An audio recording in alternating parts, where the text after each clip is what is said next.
Hey everyone, today I want to take a look at Prince of Persia, the 2008 game, and its Deadzones. To start, let's start with movement. Movement uses about a 35% circular dead zone. This is exactly what you want for a game like this. The dead zone is quite large, however, being circular means that you exit the dead zone consistently on any angle, and there's no restricted diagonal movement, so um, movement is accurate to your stick movement. So movement is great in this game. What I really wanted to create this video for is the camera. The camera is very interesting because um, it's like they couldn't choose between a circular and a square dead zone, so they did both. The dead zone is about 35%, but as you can see, it seems like there's a square dead zone sticking out of it.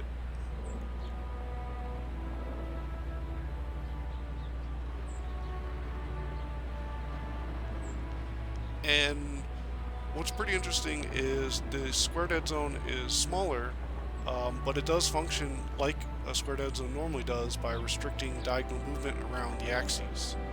So you can see I can make these large bobbing motions and move perfectly left and perfectly right. And it isn't until you break out of this dead zone where you start seeing diagonal movement occur. But what's also interesting is there is an acceleration jump. It's probably a little too subtle to notice in this video.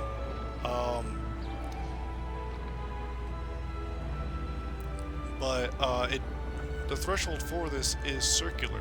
So we have, normally when there's a square dead zone, it kind of warps the thresholds, but the acceleration threshold is circular, like this part of the dead zone.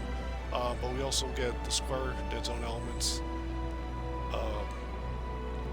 because of the square dead zone part. So it's kind of like they've, perfectly combined a square dead zone and a circular dead zone just right onto each other. There is a small extra dead zone when it comes to the map cursor. It's the same dead zone as movement, but there are some slight restricted diagonal movement, regions of restricted diagonal movement. And this is, of course, trivial for the map cursor, but it's kind of interesting that they would add this in here, especially when you lock on pretty hard to the nodes.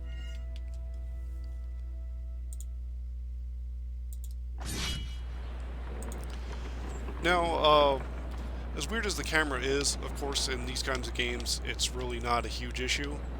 But I think it was just interesting to show that.